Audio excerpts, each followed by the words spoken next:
Ini telur yang sudah saya balut ya guys. Ini telur yang sudah saya balut dengan adonan. Ini harus saya balut adonan ini harus rapat, tidak ada celah. Karena apa? Kalau balutan ini tidak terbalut dengan bagus, ini akan mempengaruhi dari kualitas dari telur asin itu sendiri, baik itu rasa asinnya, teksturnya, kemudian itu juga akan kualitas telur itu sendiri akan menurun. Karena kalau ada celah, ini akan mengakibatkan mikroorganisme itu bisa masuk ke dalam telur, sehingga telur itu gampang busuk. Kemudian kalau ada celah, lubang, atau ini adonan ini tidak menutup rapat, ini akan menyebabkan absorpsi dari garam itu tidak sempurna, tidak bisa optimal, sehingga penetrasi garam ke dalam telur ini juga tidak akan sempurna. Maka harus sangat diperhatikan pada saat membalut telur ini, harus benar-benar tertutup rapat dan sempurna seperti ini. Dan nanti penyimpanannya itu juga harus tertutup rapat seperti ini, tidak boleh terbuka, harus tertutup rapat seperti ini. Sama halnya dengan manajemen perawatan luka, baik itu luka akut maupun luka kronis. Pada saat kita setelah memilih balutan, kemudian kita menutup luka, itu luka harus tertutup dengan oklusif ataupun dengan semi oklusif. Tidak boleh ada rongga-rongga yang tidak tertutup dengan rapat.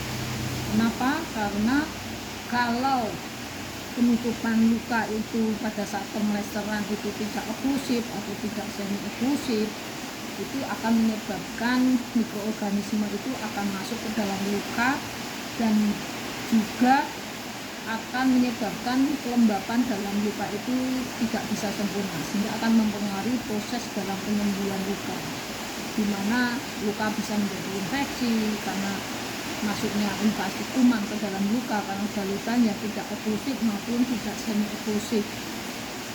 Sama ini ada satu hal prinsip yang sama, yaitu terkait dengan kelembapan, di mana kalau dalam pembuatan telur asin, kelembapan ini juga sangat penting. Karena dengan kelembapan yang bagus, terus kemudian adonan tertutup rapat itu, telur tertutup rapat dengan adonan, kelembapan akan terjaga, sehingga proses pembuatan telur menjadi telur asin itu akan menghasilkan telur yang berkualitas. Kalau dalam proses penyembuhan luka, kelembapan itu hal yang sangat penting, karena dengan kelembapan yang bagus, yang pas, tentunya ini akan mempercepat proses penyembuhan luka.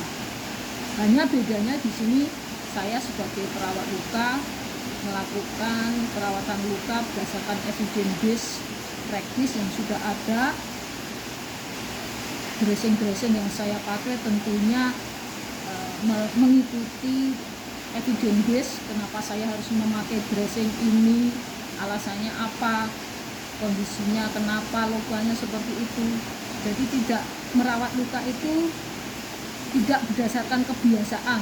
Biasanya saya memakai ini, atau kemarin saya memakai ini kok pengalamannya seperti ini kok, kata orang seperti ini kok, nggak boleh.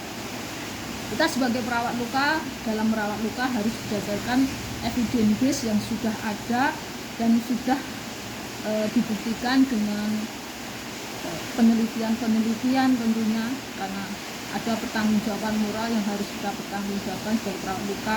Merawat luka berdasarkan evidence base, bukan berdasarkan rutinitas, bukan berdasarkan kebiasaan, bukan berdasarkan kata orang. Itu yang saya tekankan untuk teman-teman perawat sebagai perawat luka. Kalau saya sebagai di sini peran saya sebagai pembuat telur asin, saya melakukan bereksperimen pembuatan telur asin ini awalnya adalah berdasarkan eksperimen saya sendiri. Sebelumnya saya memang membaca jurnal-jurnal terkait dengan bagaimana caranya membuat telur asin, kemudian perbandingannya seperti apa. Namun dari jurnal itu memang tidak saya terapkan. Nah, sepertinya feeling saya adalah kalau berjalan kok asin rasanya. Dan saya ada pengalaman dulu waktu di SMA memang pernah membuat telur asin ya. Dan makanya saya ingin bereksperimen sendiri bagaimana perbandingan, terutama terkait perbandingan antara garam, batu bata, dan abunya yang pas, dan nanti menghasilkan telur asin yang sesuai dengan apa yang direquestkan customer. Maka setiap saya mengirim telur asin ke rekan-rekan yang sudah request, yang sudah merasakan, saya selalu minta pendapat beliau-beliaunya, bagaimana pendapat beliau-beliaunya terkait rasa dari telur asin yang saya bikin, dan itu sebagai masukan saya nanti untuk perbaikan ke depannya dalam pembuatan telur asin. Jadi di sini sangat beda ya. Saya sebagai perawat luka, saya merawat luka berdasarkan evidence base praktis, berdasarkan ilmu yang sudah saya peroleh, dan saya akan selalu update ilmu terkait perawatan luka agar perawatan luka itu yang saya lakukan ke customer itu tidak ketinggalan zaman, selalu mengikuti progresnya. Tapi kalau saya sebagai membuat telur asin, dasar saya adalah dari pendapat customer, dari request customer itu, masukan-masukan beliau-beliaunya itu yang akan saya jadikan untuk proses perbaikan dalam pembuatan telur asin. Selain itu saya akan terus bereksperimen untuk mendapatkan kualitas telur asin yang terbaik. Demikian teman-teman sekilas dari informasi dari Dia Lejar pagi ini. Terima kasih atas perhatiannya. Tuhan memberkati. Amin.